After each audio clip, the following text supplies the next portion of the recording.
Before we begin this episode, we have a very special announcement to make. Daybreak has crossed 1 million downloads and we only have you to thank.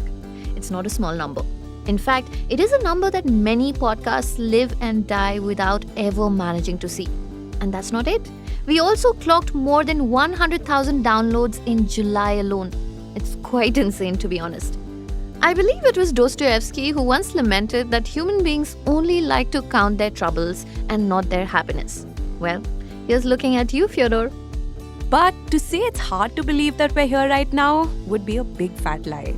The truth is, we always knew we'd get here because of what we promised ourselves and what we promised you. It's a promise we stuck to in every single one of the 280 plus episodes we've produced so far. And it goes something like this. Business news is complex and overwhelming, but it doesn't have to be. We'll show you how. Also, because Daybreak is not just news. It tells you stories. Stories about ideas, stories about people, about money, power, triumphs, failures. Stories that give you enough perspective to form your own opinions on the matter. And now that we've crossed this important milestone, and as we approach Daybreak's second birthday, we have one simple goal: to get to know you, the listener, better. We want to create a vibrant, interactive community of listeners who will help us shape Daybreak into becoming much, much more than just another news podcast. We have a lot of exciting things planned, but we cannot do it without you. Which is why we'd be absolutely thrilled to hear from you. There is a form linked to the show notes of this episode. Please fill it out for us. It'll only take a few minutes.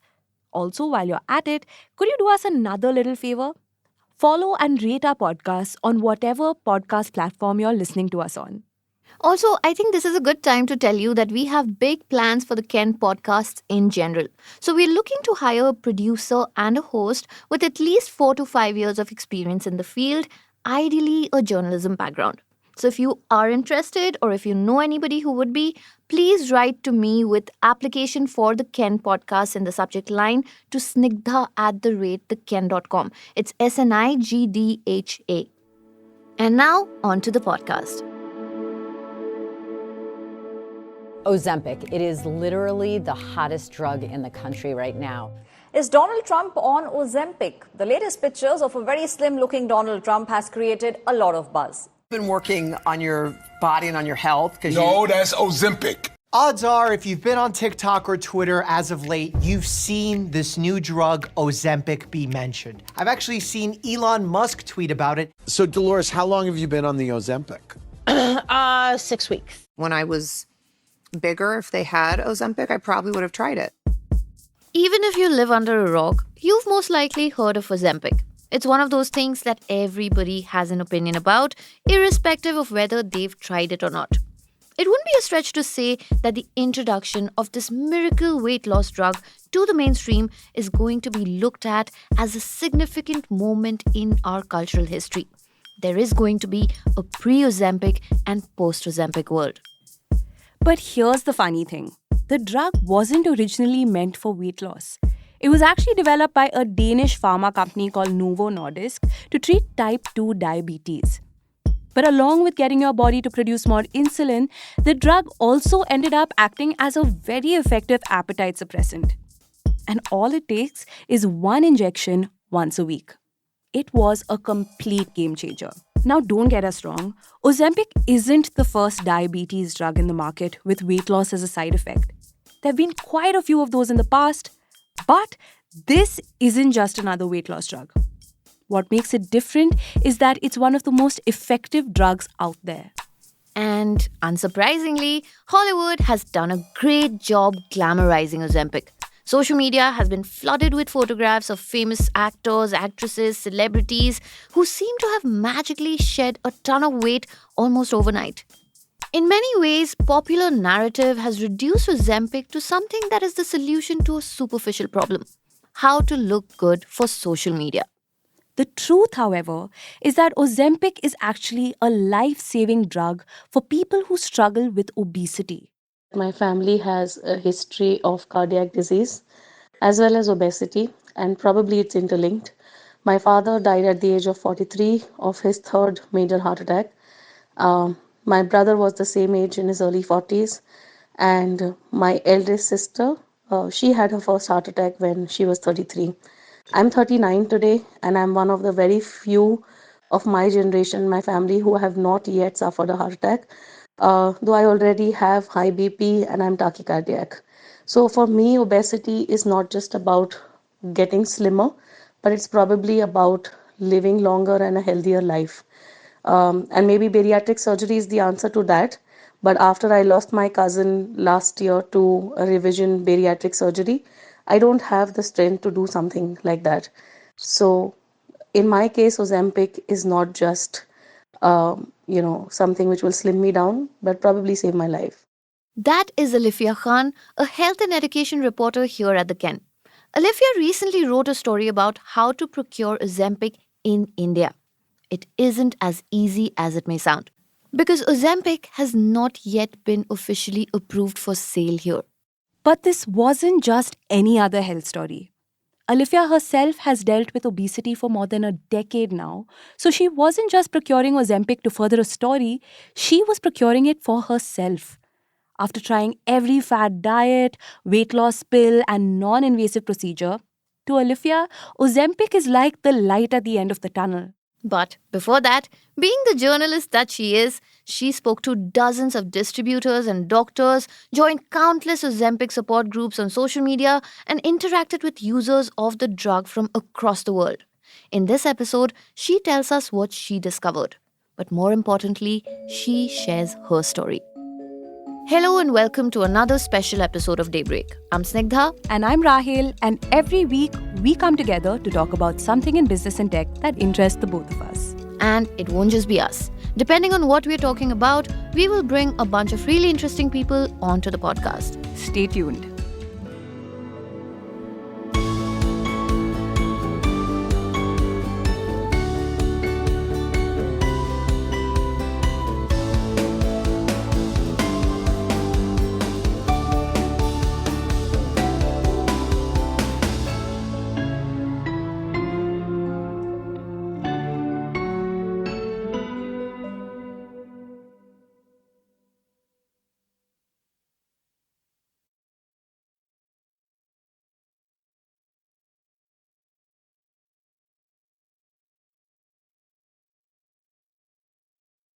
Alifiya, to begin with, it took us so long and it was so difficult to get to a world where body positivity was being celebrated, right?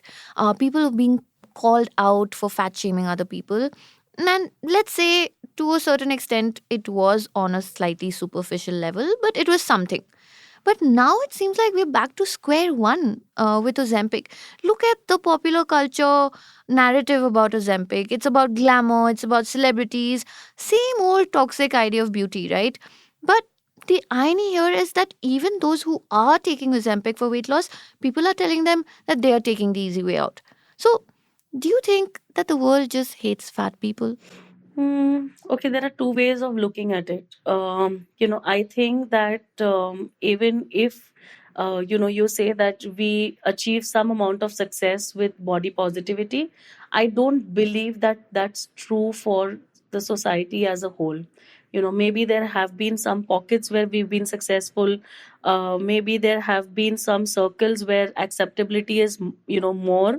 But then it's just a measure of where we were, and like what amount of little success we've received.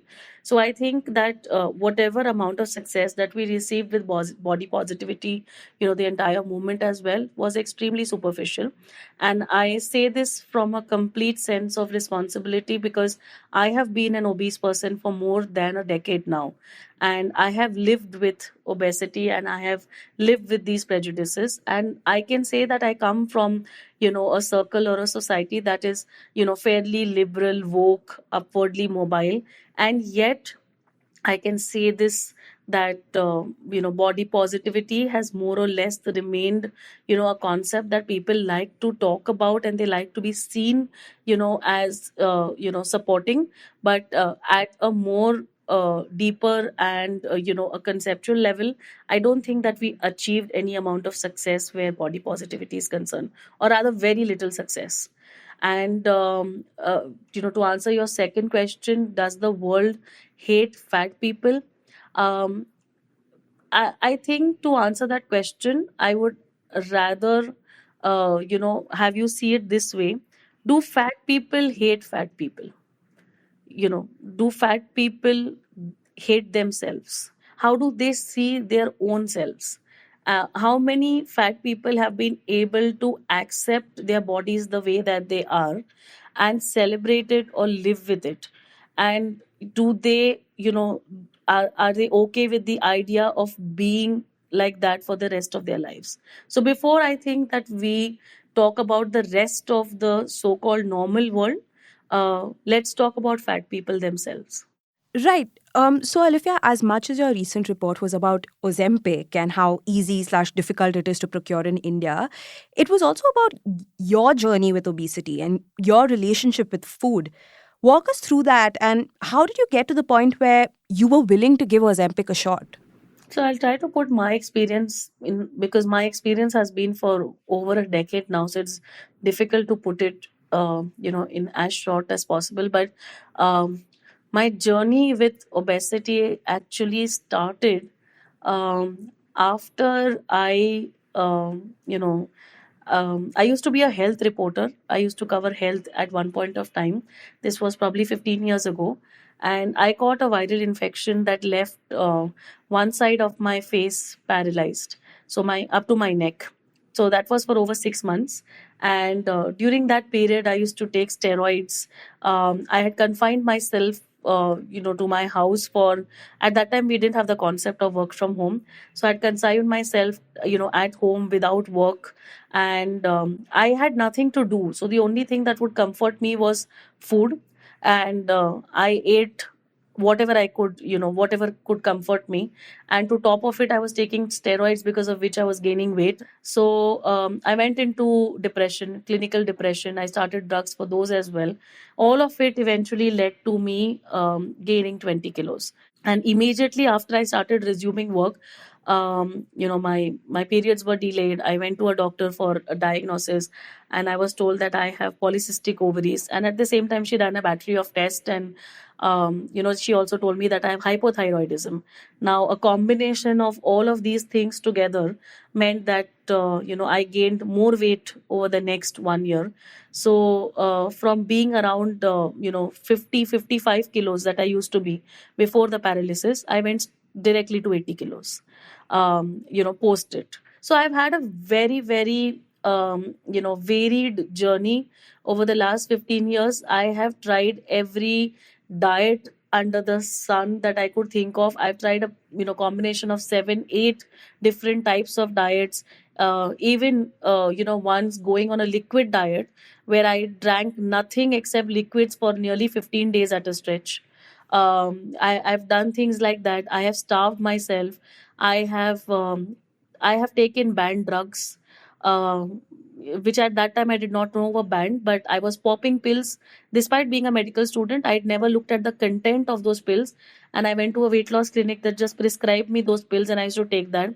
I've done, non-surgical lipolysis and other treatments on myself. So I've done basically everything that a desperate fat person would do to lose weight. You have so much experience and you've tried almost everything under the sun.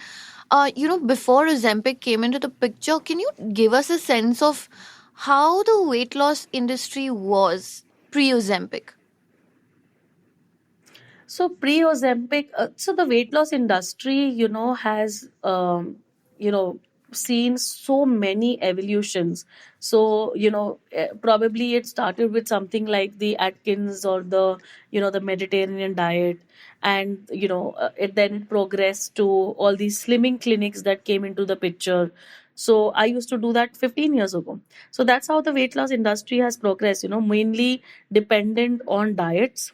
And we've had a lot of these spot treatments and these slimming clinics come up.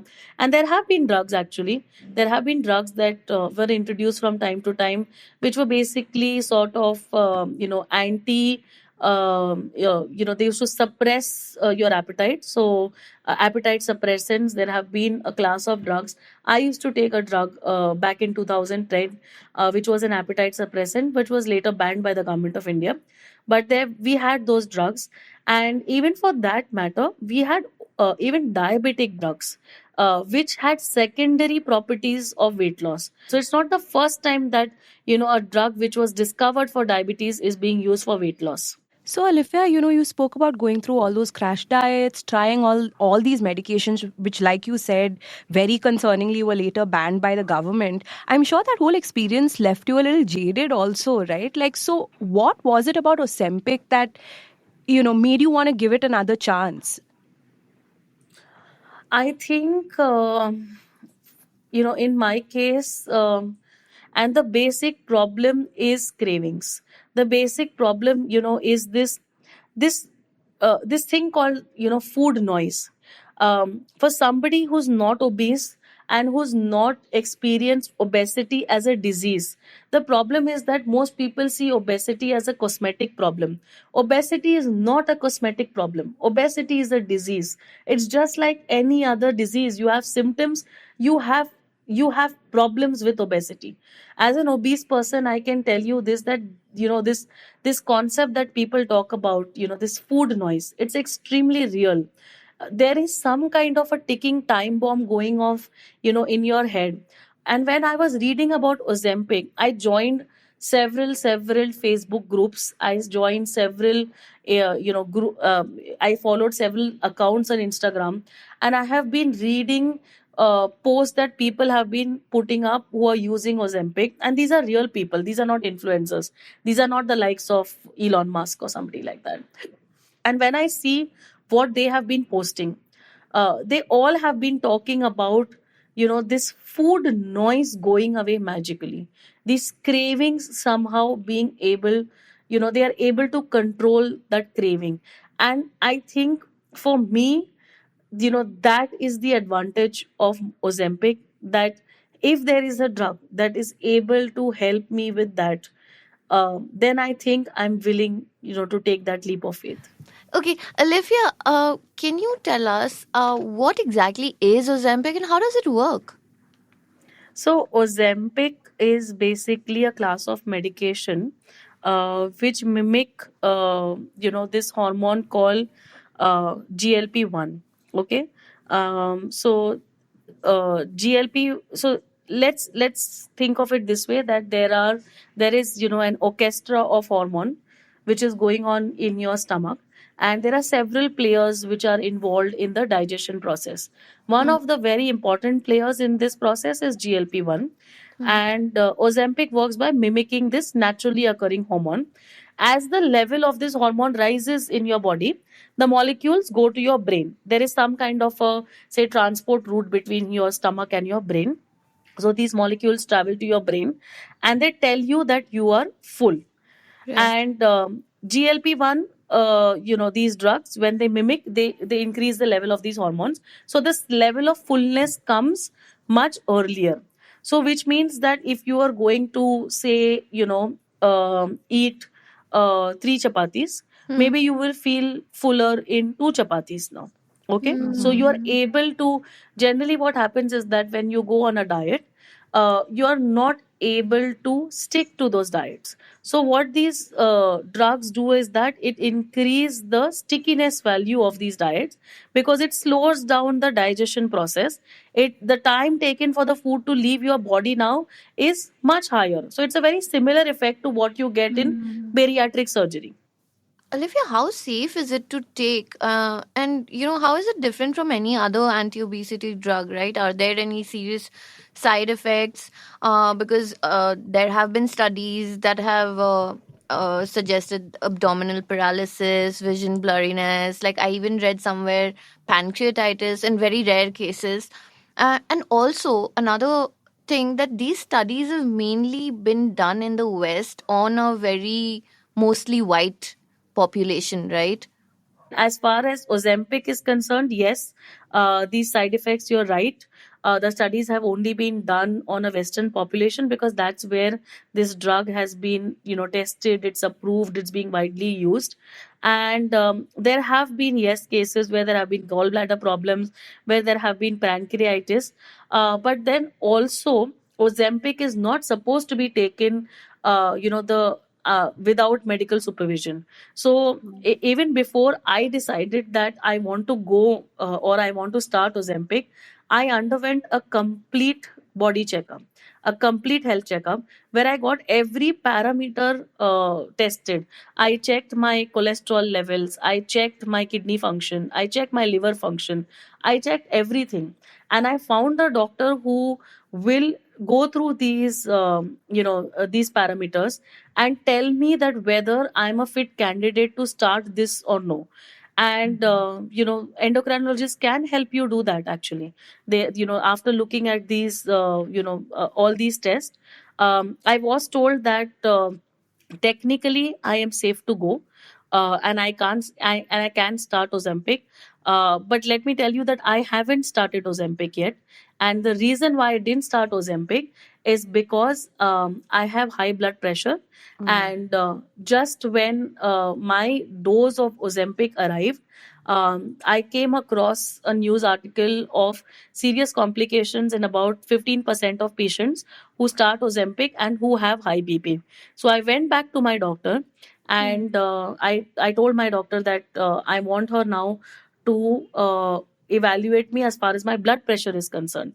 So after we monitored me for about 10-15 days, she said that I'm not yet I shouldn't be taking this risk because my BP is on the higher side these days. So once I'm able to control that, after that I will start Ozempic.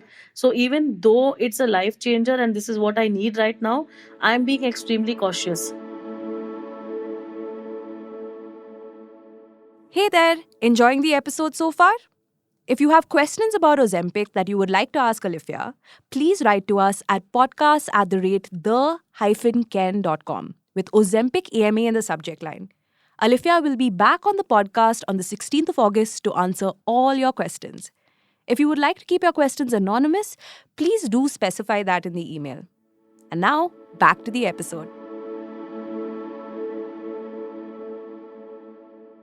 Okay, so of course, anyone who is considering going down that route has to have their doctor in the loop, do those consultations, because this is not something that you just decide for yourself and then place an order. But while we're on that subject, Alifiya, can you walk us through how you managed to actually procure that box of Ozempic? How difficult was it? And walk us through the whole process. Yeah, because still not available yet, right? So how is it become so popular even in India? That is the beauty of India, that the moment that something is unavailable in this country, it's the most widely available thing. You just need to ban it for it to become the most widely available thing.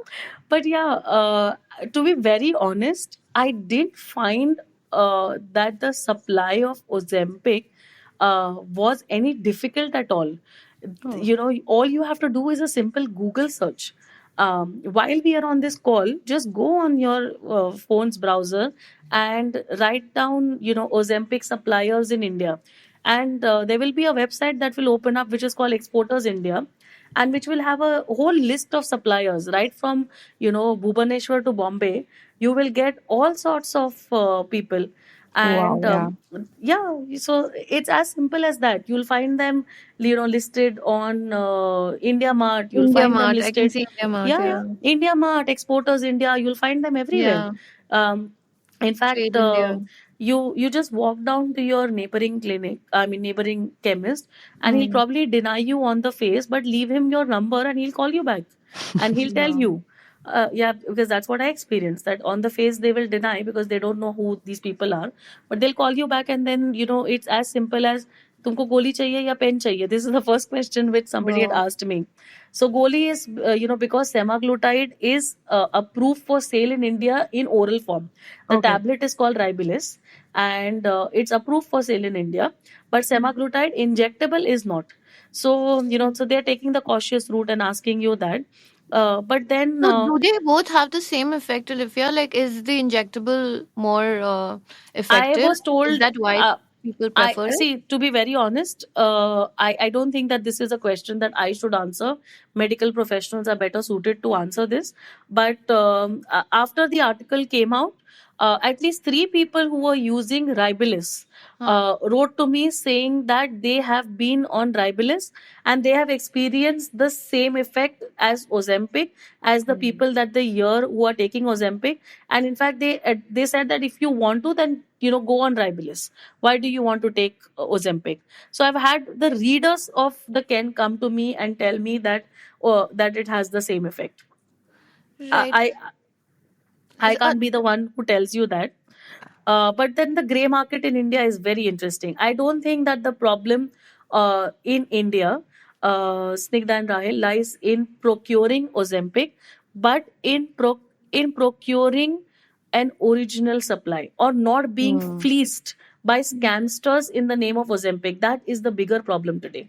I was, very surprised because Nordisk has the patent till 2032, right, to make Ozempic, and it's already in shortage in the US. So how is it even like being supplied in India? How is it so easily available? So, Novo Nordisk is a Denmark-based company, and it's applying Ozempic to different parts of the world. US being one of the key markets, because that's where the biggest obese population also is. Yeah. So it's one of the key markets, but it's not the only market. It's being supplied, all over Europe. It's being supplied in the Middle Eastern countries. So the supply that comes to India usually comes from Europe or the Middle East, because we cannot even afford the Ozempic which is being sold in the US, because in every market that it is being sold, the price for Ozempic varies. So if you had to actually get it from the US, combined with the shipping cost, and if you get it through official import routes, it's probably going to cost you over a lakh of rupees per month, which is going to be extremely unaffordable.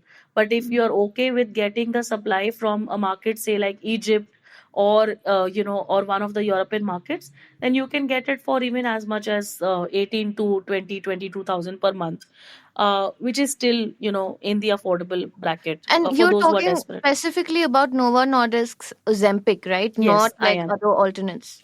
No, not other alternates. Monjaro is not as easily available in the Indian market.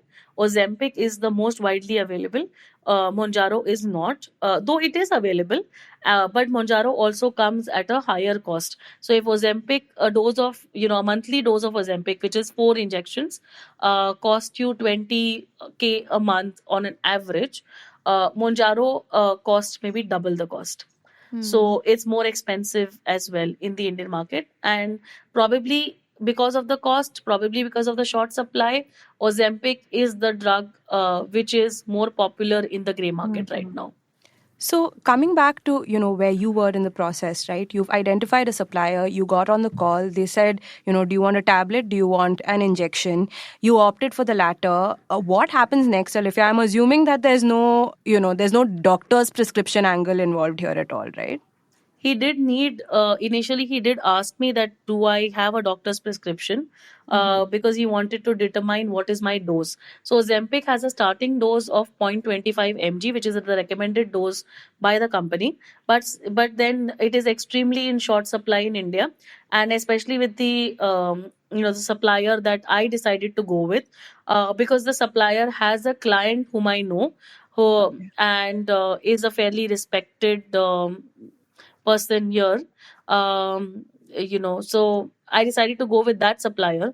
And that person did not have a supply of 0.525 mg.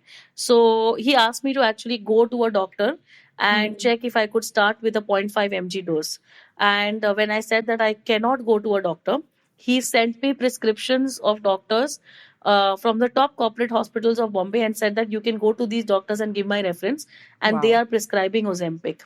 So there are ways to get prescriptions as well, but it's not mandatory. So if you tell them that you have a prescription, you probably get it easier. If you tell them that you don't have a prescription, they will give you the drug any which way, because it's a competitive market just like anything else. But they'll probably either jack up their price a little bit by say a couple of ₹1,000, or they will tell you that they will procure a prescription for you and it will cost you ₹1,000 more or something like that. But it's not mandatory to have a prescription. Right. Alifia, if you had to give advice, like having done it yourself, if you had to give advice to somebody who's trying to get the drug, what are the things that they should keep in mind? Okay, this is very important because what has happened is that because Ozempic is currently in the gray market right now, and all of these procurements happen only through phones, and mostly they use telegrams or WhatsApp channels. So you don't really have an address for the person. You don't know whom you're dealing with. So there are a lot of scamsters now who have come up. So the first bell that should go off in your head is if somebody is selling you the drug too cheap. So if you speak to 5 or 6 suppliers who tell you that the average price, which is currently the average price in India right now for Ozempic, which is about 20K for a dose of say 4 doses. If somebody tells you that they'll give it to you for 17 or 18K, it's still okay. But I have found people who told me that they will give it to me for 6K or 8K. It's Wow. impossible to procure this drug at that price.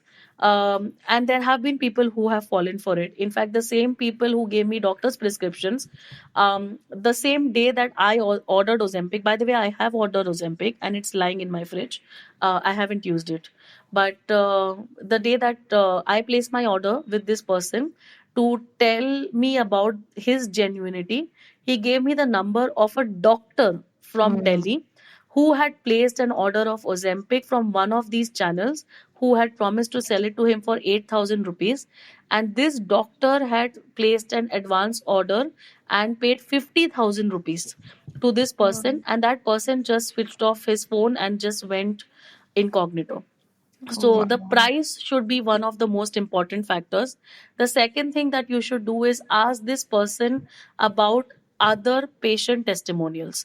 Now it may not be that that person will give you that patient's number, but once you start speaking to this person and you do a little bit of cross questioning about what is their supply route, how many days does it take, how many patients have they given it to so far, do they maintain any kind of log on side effects or not, that's when they will come to know the scamsters who have zero medical knowledge to those people who are actually chemists or pharmacists, and they are probably selling it in the gray market, but they know the drug mechanisms. I even found a person from Nagpur who's a pharmacist, and he has kept a log of 220 patients whom he has given the drug to, and he has tracked every single of these patients from the week that they started to their progress, to their side effects, to everything. So you can find the genuine ones, but do not invest and do not buy from the first person who promises you this drug. Do your own drug research, and I don't think that anybody at all should take Ozempic without a doctor's prescription. And, Alifia, after you wrote your story, were there people who wrote back to you, people who've actually tried Ozempic? What were their experiences like? I've been inundated with emails, with messages, and to be very honest, I'm very humbled and very grateful that a lot of people chose to even confide in me and tell me, their personal stories. It may not necessarily be people who have tried Ozempic, but people who read my journey and who identified it with how they have been struggling. And there have been people who have connected with me and said that they have tried as many if not more number of diets and weight loss regimes and treatments that I have gone through, and where they are at the moment, how they are struggling. A lot of people actually took hope from my article, and they said that they were at a crossroads whether they should start Ozempic or not. And one of them told me that they will not. start Ozempic after reading about the kind of scams that are going on in the name of this. They were considering to buy from this market, but after reading, they said that they will not, in fact, do it. That person said that they are going to try Ribyllis instead. They were, they wanted to start semaglutide, but they were torn between Ozempic and Ribyllis. And after writing to me and speaking to me, they decided that they will go with Ribyllis. There are two people who have started Ozempic after reading my article, and they wrote to me saying that they they were undecided, but they decided to start Ozempic. And to both of them now, one is in fact the co-founder of a very big company in India, and another person is the father to a 5-year-old child, for whom he hopes to be very healthy. And I hope that he finds success in this journey. Both update me every week. It's very heartening that they still consider me as a part of their journey, and they've been updating me every week, and I've been trying to help them as much as possible, with any doctor referrals that they need, or any scientific references or material that they need to read. How's it going for them so far? Has there been, tangible weight loss? Yeah, both of them actually, and both are men. Both are in their late 30s, and in fact, both of them are more or less at the same point. One of them has completed 3 weeks on Ozempic, and the other one has completed 2 weeks on Ozempic. And I think I remember with the one who has completed 2 weeks on Ozempic, because his message came day before yesterday, that he has lost 4.5 kgs by now. But Alifiya, tell me what happens when you stop, because I was reading about it, and they conducted all these studies where they stopped the medicine, and then to a certain group they gave placebos, right? And but they put them on a very strict exercise regimen and all the diet things that you're supposed to do anyway. And irrespective of that, these people again gained back all the weight that they had lost immediately. Okay. So I'll answer this in this way, Snigdha, that Ozempic is, first of all, it's not a short term commitment. So for anybody who decides to go on Ozempic, they should know that they are doing this for, a minimum period of a year or more, however long it takes for them to, first of all, achieve not just their weight loss, because Ozempic is not something that should be started by someone who just needs to lose probably about 7-8 kilos, right? You have to be, at a certain level for you to start Ozempic. It's Yeah. not a frivolous drug. So Right. for somebody who needs serious weight loss, and also because it's, like I said earlier, it doesn't work magically overnight. It's going to take you a few months, or even more than a year and a half, 2 years, for you to achieve that weight loss. And the hope is that, that by the time that you achieve this weight loss, you have yourself developed, that habit. You are able to you also, what happens with, obese people is that you're not able to do a lot of exercise or running or things like that because of your body weight, because our body weight itself is so much that, for me, running, even though, I want to train for a marathon for the last so many years, but I struggle, right? So I'm hoping that, a few months down the line, when I have lost, some decent amount of weight, I'm able to start, that marathon practice which I want to. So eventually the hope is that when you're on Ozempic for a year and a half, you develop those habits that are able to sustain, that weight loss. But unfortunately, some people may not may not be able to develop, and that is the reason why for them maybe Ozempic is needed as a lifelong thing.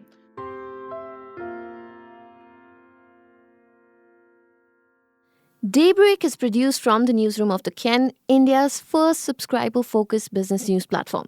What you're listening to is just a small sample of our subscriber-only offerings.